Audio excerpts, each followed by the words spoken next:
Sir toxic ಸಿನಿಮಾದ ಒಂದು ಒಳ್ಳೆ ಹಾಡು ರಿಲೀಸ್ ಆಗಿದೆ, ನೀವು ಅದನ್ನು ಬರೆದಿರುವಂಥದ್ದು ಸಾಹಿತ್ಯ, ಏನು ಹೇಳೋದಕ್ಕೆ ಇಷ್ಟಪಡ್ತೀರಾ ಸರ್? ಅದು ಆ ತಂಡದ ನಿರ್ಧಾರ.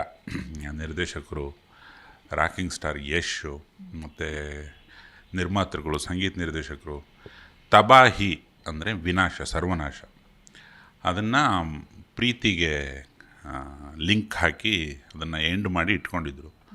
ಇವತ್ತಿನ ಕಾಲದಲ್ಲಿ ಹೇಗಿದೆ ಅಂದರೆ, ಈಗ ಮೊಬೈಲಲ್ಲಿ ನಾನು ಹುಡುಕಬೇಕು ಅಂದರೆ ಒಂದೇ ಪದ ಹೊಡಿಬೇಕು ಎಲ್ಲರೂ. ಈಗ ಕರ್ನಾಟಕಕ್ಕೆ ಒಂದು ಬೇರೆ ಪದ, ಬೇರೆ ರಾಜ್ಯಕ್ಕೆ ಇನ್ನೊಂದು ಪದ ಅನ್ನೋ ಥರ ಆಗೋದು ಬೇಡ, ಒಂದೇ ಕಾಮನ್ ಪದ ಇಟ್ಬಿಡೋಣ ತಬಾಹಿ ಅಂತ ಹೇಳಿ ಅವರು ತೀರ್ಮಾನ ತೊಗೊಂಡಿದ್ರು. ನನಗೂ ಅದು ಇಂಟ್ರೆಸ್ಟಿಂಗ್ ಅನ್ನಿಸ್ತು. ನೀವು ಹೇಳ್ತಾ ತುಂಬ ಚೆನ್ನಾಗಿ ಹೇಳಿದ್ರಿ.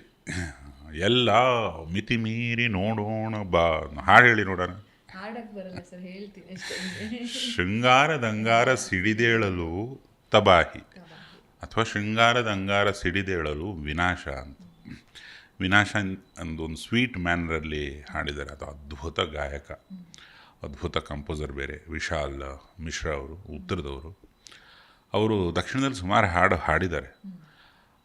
ಈ ಪಿಚ್ ಅಂತ ಕರೀತಾರೆ, ಅಂದರೆ ಈ ಯುರೇನಸ್, ನೆಪ್ಚೂನ್, ಪ್ಲೂಟೋ ರೇಂಜು ಅಷ್ಟು ದೂರದವರೆಗಿದೆ ಅದು ಪಿಚ್ಚು. ಅದು ಎಲ್ಲ ಗಾಯಕರಿಗೂ ಸುಲಭವಾಗಿ ಸಿಗಲ್ಲ ಆ ಪಿಚ್ಚು. ಅಲ್ಲಿ ನಿರರ್ಗಳವಾಗಿ ಆ ಎತ್ತರಕ್ಕೆ ಹೋಗಿ ಹಂಗೆ ಹೇಳ್ತಾರೆ ಅವರು, ತಬಾಹಿ ತಬಾಹಿ ಅಂತ. ನಾವು ಯಾವ ಬಾತ್ರೂಮಲ್ಲಿ ಎಷ್ಟು ಕೂಗಿದ್ರೂ ಆ ಪಿಚ್ಚಿಗೆ ಹೋಗೋಕ್ಕಾಗಲ್ಲ, ಅಂಥ ಪ್ರತಿಭಾವಂತರು.